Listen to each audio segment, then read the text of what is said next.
Islam. Brother Maurice Pennington Bey, Moorish American master student. And I got the grand governess, Crystal K. Glover. I say Crystal K. Glover. Listen to me. Okay. Islam, Sheik. Islam, Moorish America. I posted this picture right here a few days ago of the Egypts of Pharaoh, the pharaohs of Egypt. And I want the Moors to take a look at it. You see, they all got on fezzes. And then you got that American flag right there. You know, I didn't really get a lot of the response or the feedback that I was expecting. You know, I was expecting the Moors to really latch on to the idea or the fact that, you know, we are at home, like the Prophet Noble Drew Ali said. The Prophet Noble Drew Ali said, you are at home. The Europeans are 3,000 miles away, and they're gonna have to take some water, right? So it gave me a idea for my first podcast. You know, we are the Atlanteans. So I ran it by the grand governors, K. Gloville. I say, you know what, I'm thinking about doing a podcast, you know, and just telling the Moors, you know, we are the Atlanteans, you know, we are the ancient ones, the ones who they consider to be, you know, myths, you know, the ones who they say was a creation of this the Greek philosopher Plato, you know, a couple thousand years ago. But nah, we are the ones. We are the Atlanteans. So I asked her to come on and, you know, demonstrate this podcast with me. How you doing, Sheikers? You with me? Peace, everyone. Islam, everyone. I'm definitely here with you. I'm here to enjoy the conversation. We're definitely going to build on, you know, us being the Atlanteans, us being here at home in America. I think a lot of times we focus a lot on being Moors, but not describing what type of Moor that we are. But we're Moorish Americans, you know, and this being Atlantis at one point in time, you know, they had made up a story and said that Atlantis sunk, right? And all of the people sunk with it. But we are definitely the descendants of those ancient ones that was still alive when a lot of Atlantis did sink. You know, a lot of us are still here, you know, generation after generation. So yeah, I'm excited to get into this bag today. Islam. I mean, just think about it, right? These jokers tell the Asiatics in America, you know, that civilization was founded by aliens. Again, it was founded by these people who lived thousands and thousands of years ago, who had this supernatural intelligence that are no longer here because they sank into the ocean. Not only did they sink, but all their land sank into the ocean. But they just don't want to admit the truth or the fact of the matter that we, the children of God, are those people. We are the founders of civilization. We are the creators of science. I remember when I was watching Hidden Colors, and was it Dr. Phil Coleman? And the elder said to the young kindergarten girl to tell her teacher that her ancestors created thinking. And I was thinking to myself, like, yes. So when the Prophet Noble Drew Ali said that he wants us to go back to the state of mind of our ancient forefathers' divine creed, and he wanted us to learn to think so that we could save ourselves, he was just reintroducing something that was already dormant inside of our DNA, our divine natural ability. You know, the ability that we have, the most powerful ability that we have is our ability to think beyond barriers or walls that anybody else in the world create for themselves. Like, we don't have to be subject to these mental cages. You know, we don't have to believe that the stories about our ancestors are just stories. We don't have to believe their story. We can know that we can recognize the truth because it was given to us by a divine prophet, an angel who ain't that right? So, definitely, you know, the prophet, you know, what he set up for us was steering us to take a look back in time, you know, of where we once were so that we would be able to be proficient and effective in today's society. I think a lot of times we get so stuck and at a slave ship or a slave boat story, because that was something that was put on us. But even the numbers, the numbers are impossible. The numbers that they've given between the years that slavery was legal, from the first, what they consider to be the 1619 story. So from 1619 up until 1803, when slavery was banned and here in America. So, 1808. But, we got to get to a point where we stop allowing everyone to tell our story and we begin to tell our true story. Many of us have our family records, or we can even go back. If we don't have them, we can always go back and find our family records for the majority of us and build on that. And for most of us, we don't have a slave story or slave narrative. A lot of times also I see is, Moors that get caught up in semantics. So they'll say, well, if we were families, family means slave, right? But that's not what family means. Etymology of the word family basically is a house servant, right? So house servant and servitude is not this, is slavery is not the same thing as a slave or a Slav, right? Those are not synonymous with each other. Later on, it was changed to that, but originally, that's not what it was. So we try to implant ancient meanings of words for the meaning of today. It just does not pan out and doesn't work out.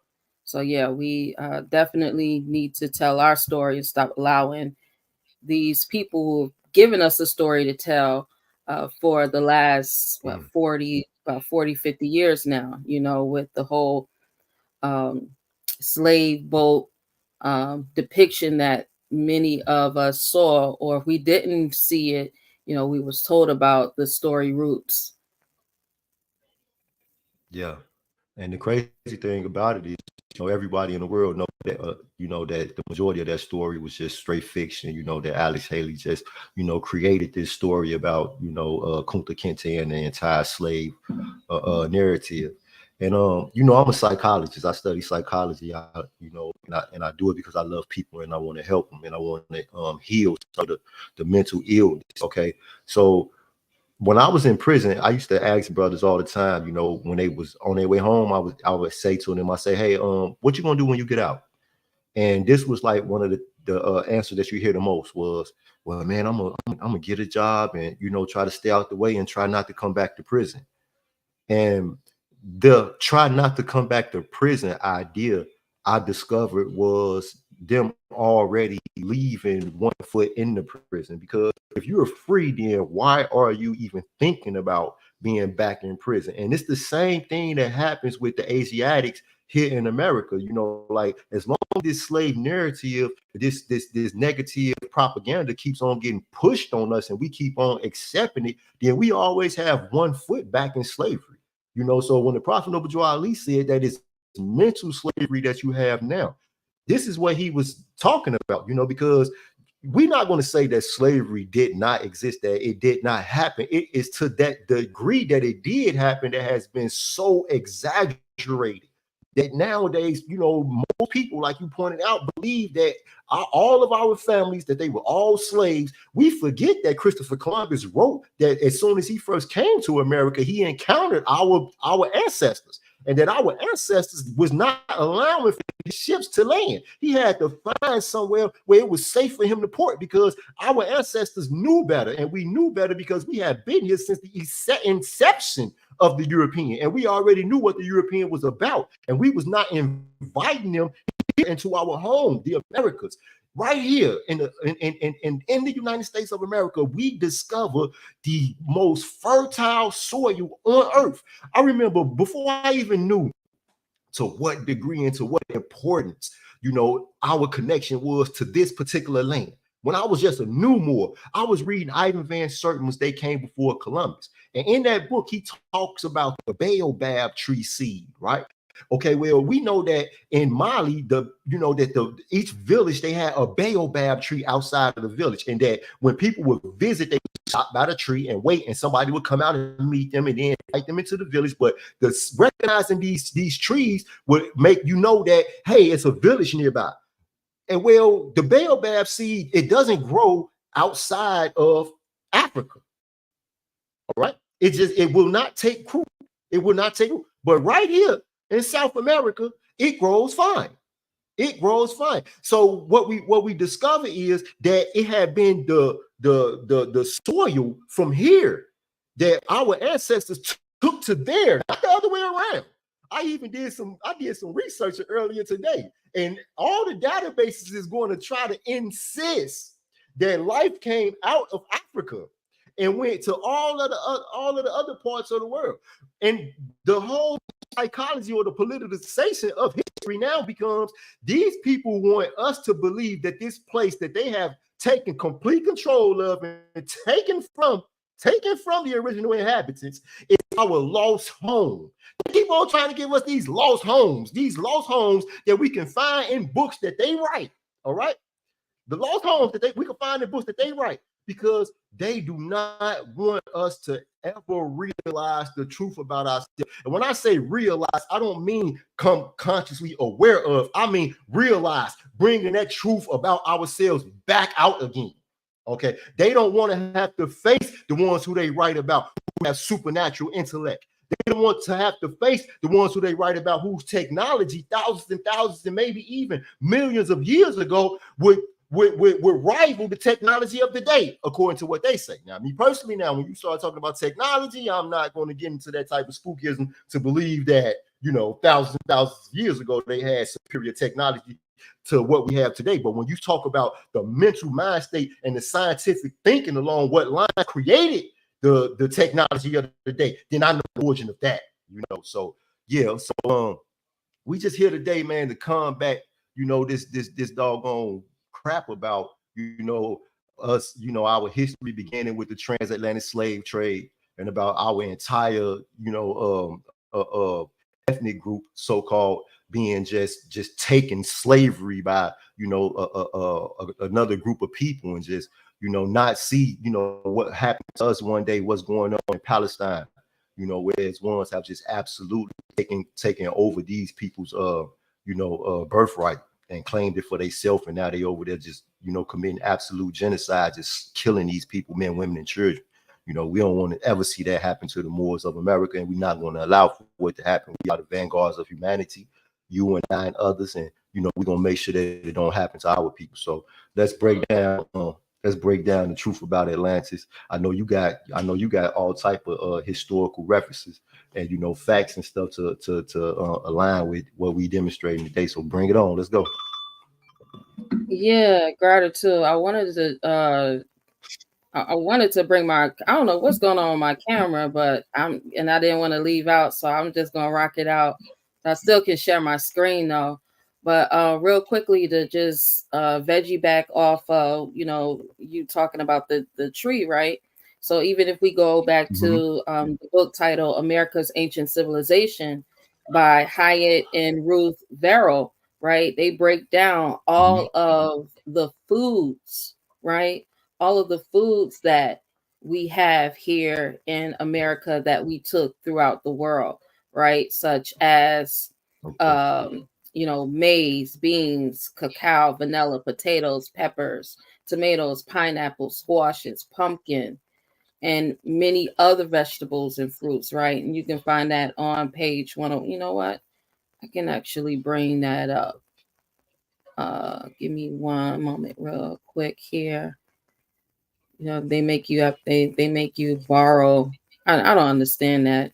You know, it's a digital book, so if it's a digital book, you should have unlimited access to view these books. But they make you borrow it for an hour, and then you have to return it when you finish, or Education has you been let the hour politicized run too. it out.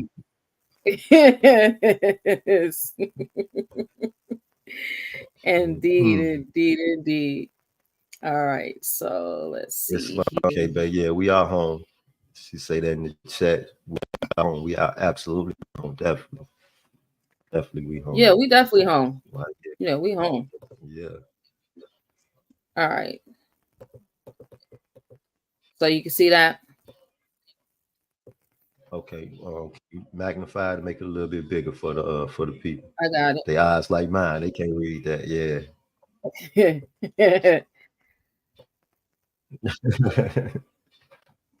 Yeah, I tried to get glasses like I want to say about 2 years ago. I felt like I needed reading glasses, and I went to go get my eyes checked, and it was like, no, you don't need reading glasses. You got 20/20 vision. I was like, man, it's not there no more. I feel like I need reading glasses. And they told me no. So I need glasses, period. I can't. man. So here we go. You know, even real quickly to get into it, even the barbers, right? You know, physicians, right? Barber physicians is what they were called back then. Right? Another name for them is imam. That's a whole nother bag, guys, because Okay. I got a lot of information and research on that. But real quickly, it says also displayed in the markets of the Aztec capital were strange fowls, vegetables, and fruits, some of which were destined to alter living conditions throughout the world. You see, some of them were destined to alter living conditions throughout the world. For untold centuries, the Mexicans had domesticated the wild turkeys. You got to remember Mexico, right? So Mexico back then was present day Mexico, all the way up and all the way up until almost before you get to Canada, right? So all of this was Mexico. Okay. So when we think about Mexico today, and this is what I was saying when we try to put you know, modern thoughts into ancient meanings of words, right? It's the same thing when we think about Mexico, right? It says the Mexicans had domesticated the wild turkeys, the muscovy, and tree ducks, and had cultivated maize, beans, cacao, vanilla, potatoes, peppers, tomatoes, pineapples, squashes, pumpkin, and many other vegetables and fruits entirely new and unknown to the conquerors, right? These are foods that we created. These are old world foods that we gave the world, literally. So we've always been known to, you know, go out and create, even in our Holy Quran of the Moorish Science Temple of America, talks about how we went out and we created these kingdoms. So what we know today, a lot of times, you know, we get so fixated on, oh, Morocco, the kingdom of Morocco over there, Morocco over there. Morocco over there is not an ancient kingdom, right? Morocco over there is an outpost, right? It's an outpost that we created. And in that outpost that we created, we can go back to the conquest of the Mediterranean, right? By the Algonquian conquest of the Mediterranean, right? So you've always seen, you know, some aspect of us leaving here and going out to further expand and further create. You know, even when it talks about the Mongol invasion, right? It said that at one point in time, the Mongol invasion just stopped. You know, and the reason why it stopped is because we met our family again. So we're not invading ourselves. That's right. You see what I'm saying? Right. So yeah, we're not. And then, you know, invading ourselves. it's crazy they even call it an invasion. Like the Mongols Mhm. wasn't, you know, really fighting for their right to be themselves. You know, that part is lost to history. You know, and when you let other people write your history and tell your story, then, you know, all of the elements that made you great and that really defined the moment for you and your people get lost. You know, and that's something that's happening to Asiatics all over the world. You know, from just letting the Europeans just write history. You know, you let one group of people write all these other groups history, and you know they coloring it, you know, to fit their own political agenda. And yes, I remember when Amos Wilson said in one of his books, I can't remember which one because I read them all, but Amos Wilson said in there, he said that history is political. And again, I was such a young boy at the time when I read it that I didn't really grasp the entire dynamic of what he was saying then, but I do today. You know, I understand that today, oh yes, history is absolutely political. And if we want to establish any political power, then we're gonna have to start writing our own history, you know, straight up. So Yeah, yeah. it's very important for us to write our own history, or will be continue to be viewed by the eyes of the. I don't even like to call these people invaders, right? Because to give them that much power is, I like to call them copycatters, right? Because they're copying a version Yep. of what they have learned from us. These are the new beings on the planet. So with them being the new beings on the planet, they're getting all of their knowledge, wisdom, and understanding from us. You know, so yeah, I'm gonna jump into here. This is the last outpost of Atlantis. I'm gonna share this tab.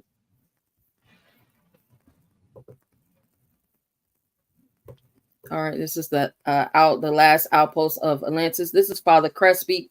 Father Crespi, he did excavations down in South America, and in his excavating, he found so many treasures. It's crazy how much he found, on it. But I'm gonna jump really quick here to page 15. Page 15. Yeah, Father Crespi's it's funny. You know, we didn't learn any of this in school on purpose. Look at this. Oh yeah, you know I'm coming with the resources. You know, you gotta source up or shut up over here. Ain't no, I'm like, what the freestyling. heck? Straight up. Real talk. Yes. It says, all right, I'm gonna start right here. Father Crespi granted me permission to take photographs since most museums jealously guarded their treasures from photographers. The priest's open generosity won me over. Lack of space inside the shed forced me to set up my tripod and camera in the sunlit outer courtyard. The priest himself brought his treasures out for me to record on film. Hours passed and the usual afternoon equatorial winter rain began. The father was growing tired. We quit for a day. I had exposed over 10 rolls of film, taken more than 300 pictures. See, he took over 300 pictures. That's how much the Father Crespi, the quote unquote Father Crespi collection had in it. Then he said, and cover only a tiny percentage of the 70,000 artifacts which filled the museum's 3 rooms to their ceiling. Stop playing. 70,000. Playing. Over 70,000 artifacts. And you know what's crazy is they try to say that the Father Crespi collection is fake. How you get over 70,000 artifacts in one location? And they said, "Oh, those are fake. Those aren't real." That was, come on now.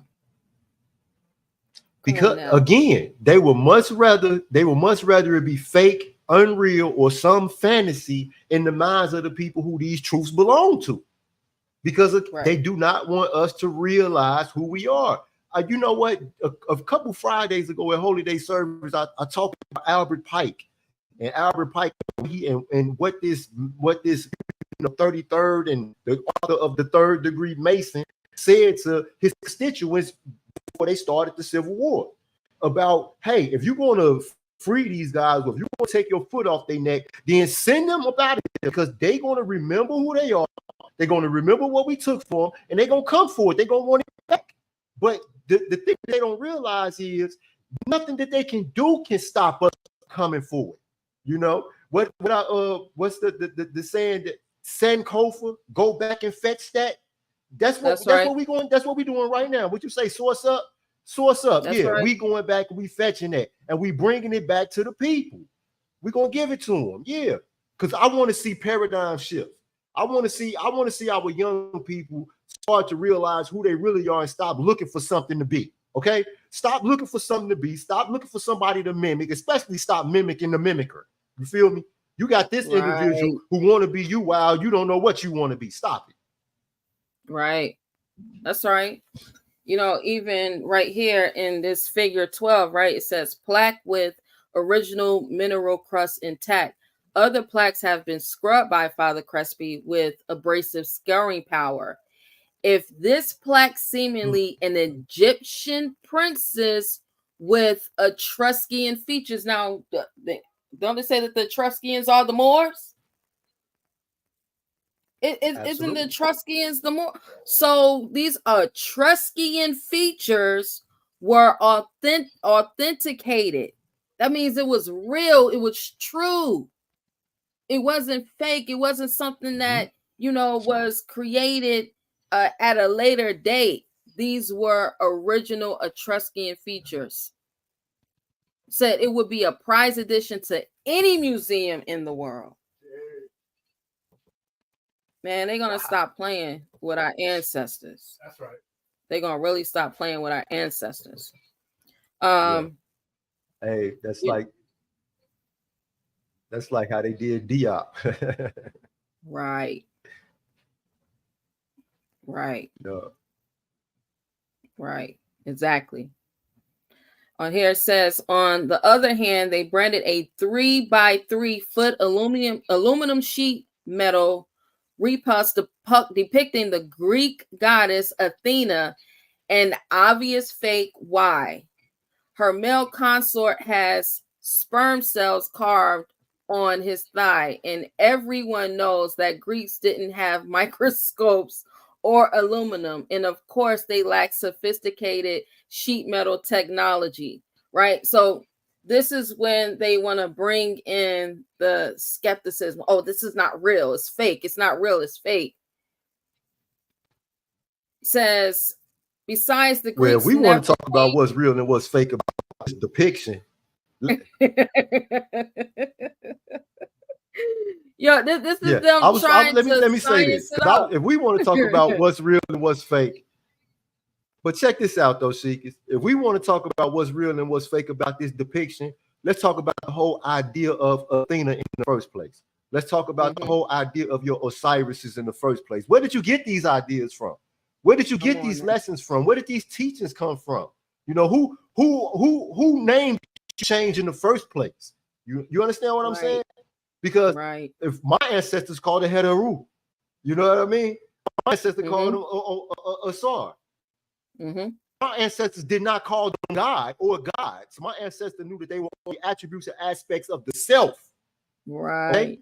So today, when you start talking about Greek mythologies and all of this, and you want to authenticate these things, authenticate the origin of these things.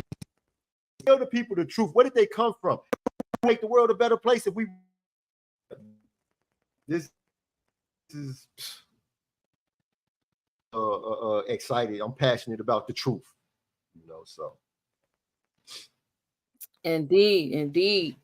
You know, they're always, like we said, they're always, you know, trying to get us to latch on to their ideas and their experience, you know, because they want to make us all on a level playing field and, you know, equal. But we're not. We are the descendants of the ancient Moabites who inhabited the northwestern, southwestern shores of Africa. We're not on the same playing field.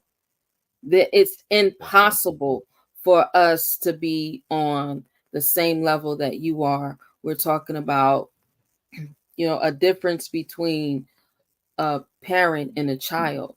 We're just not when it comes to experience.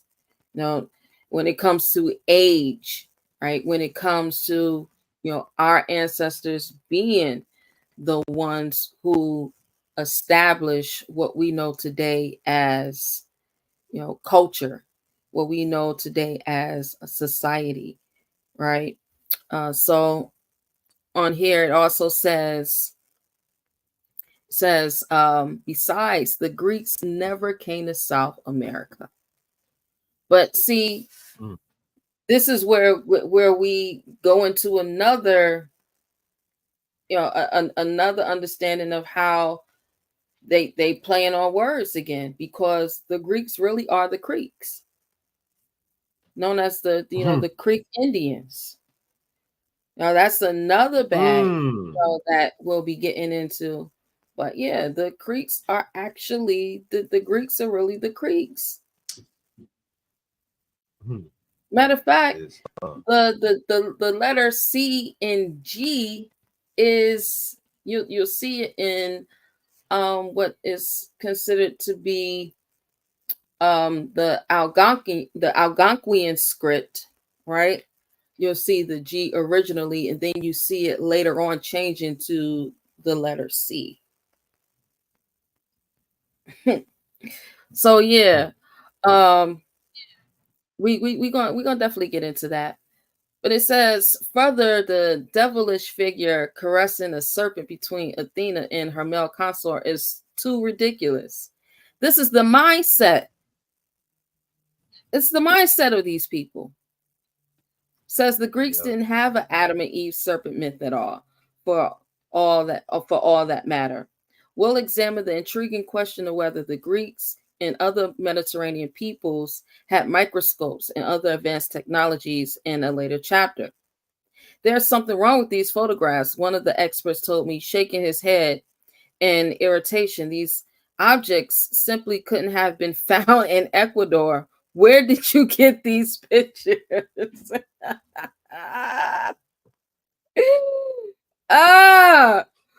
Hold on.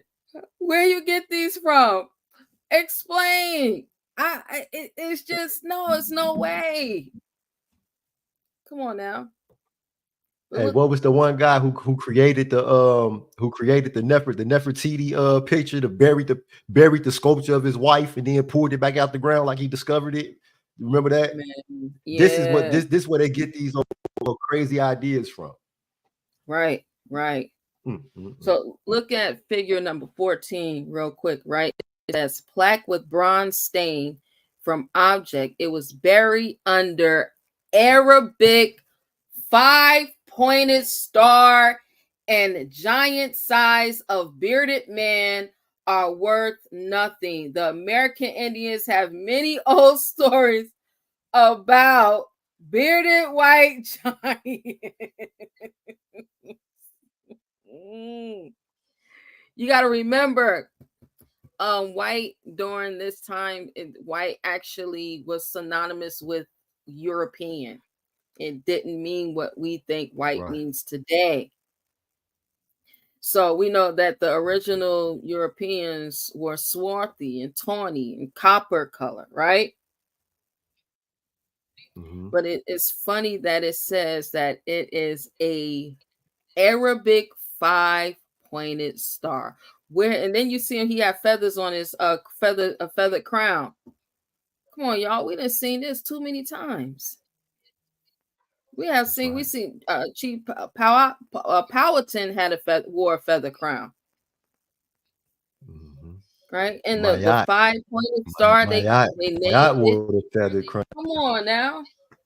We've seen it way too many times. Like, how many times are we gonna have to push it in front of us to realize who we are and where we are? Then to name the 5-pointed star an Arabic 5-pointed star? Why go out the way to name it that? I mean, where else have we seen this 5-pointed star? They don't want to tell the truth about it. Again, they don't want to tell the truth about it. They will say anything other than to admit who these people are. They do not want our young people, they do not want us to know our true identity. They don't want us connecting with our history.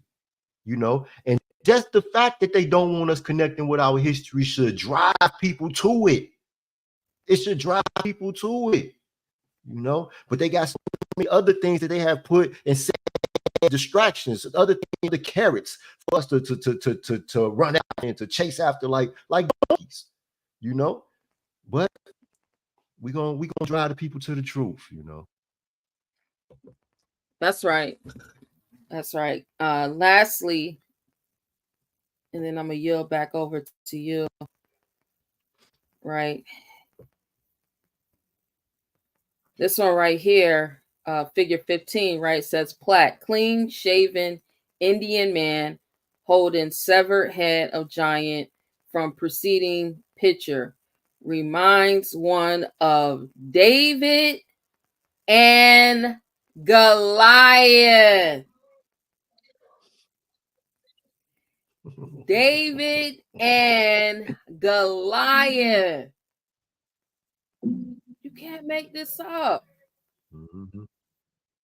Nah. You cannot make this up. Now, if you go back to what's that? The 1621 King James Version Bible, and it gives you the breakdown of the families, right? The giants came out of Moab. The giants came out of Moab. Islam. And David married into the family on the family genealogy page.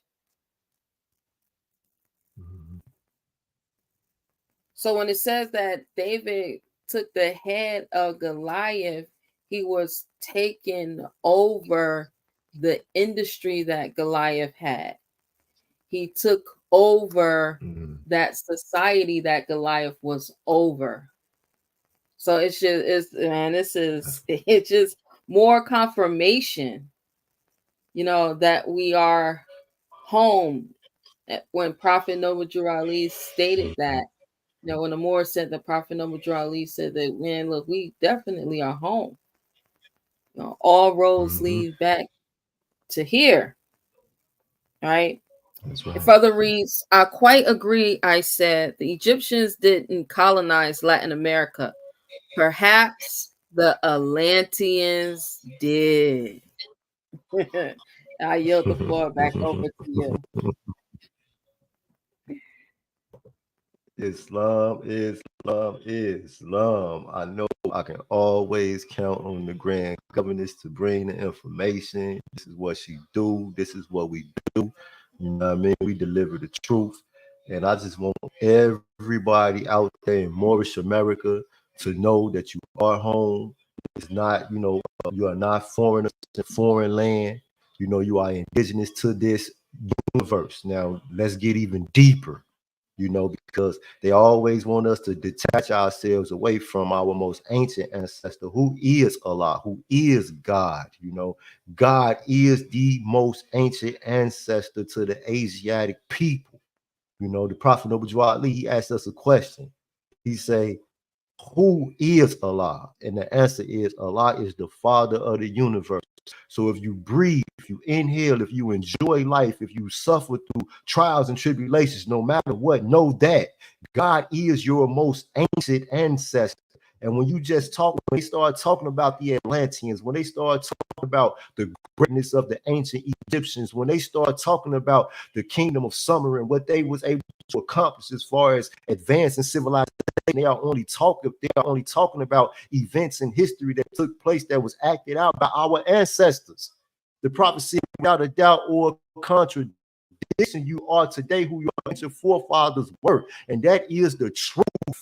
That is the truth. So it's not strange. There are no happenings that everywhere you see, whenever you turn on your TV or you turn on your radio, you're hearing stories about yourself that are not true. You seeing images being projected from them screens of actors on the screen who are acting ratchet, who are acting like they are unbegotten of their divine origin. They are doing this because they are programming, they are putting this subjective false reality or false narrative into our minds. This stuff is not true. More, there go my man. Is that the indigenous realist? No, that's K-Big. Listen, y'all. I want y'all to go over there and check out the young Moor, the indigenous realist. You know, he kind of wild, and you know he demonstrating, and you know he got a ways to go when it comes to his delivery. But that Mo be speaking the truth, you know, and he be just preaching to the high heavens to anybody and everybody who would listen, because history is political. And right now, we are people who do not have any political presence, any political power. You understand what I'm saying? So when the Prophet Noble Ali came, and he brought us back our nationality. Now it's time for us to carry out and start to act out the character of Moorish Americans. And we recognize and we acknowledge and we grow this character from roots and seeds that had already been planted thousands and thousands, millions of years ago. All right? So I want to tell everybody that's out there, you know, peace and love, you know, subscribe, like Paradigm Shifting the podcast. You know, we out here, you know, trying to change the minds of the people, man. I don't like it when I see my Asiatic brothers and sisters, you know, running around here acting like buffoons. The buffoonery, you know, it's unbecoming of who and what we are, you know. The Sister K Bey, she said the best right there. You know, we are home. Islam, peace and love to everybody. That's the podcast, Paradigm Shifting. You know, like it, subscribe. You know what I mean? Moving without motion. Go over there and check out the Grand Governess, K Gloveville. She always sourcing up and dropping information, giving everybody facts so they can stand on, you know, who and what we are. Peace and love.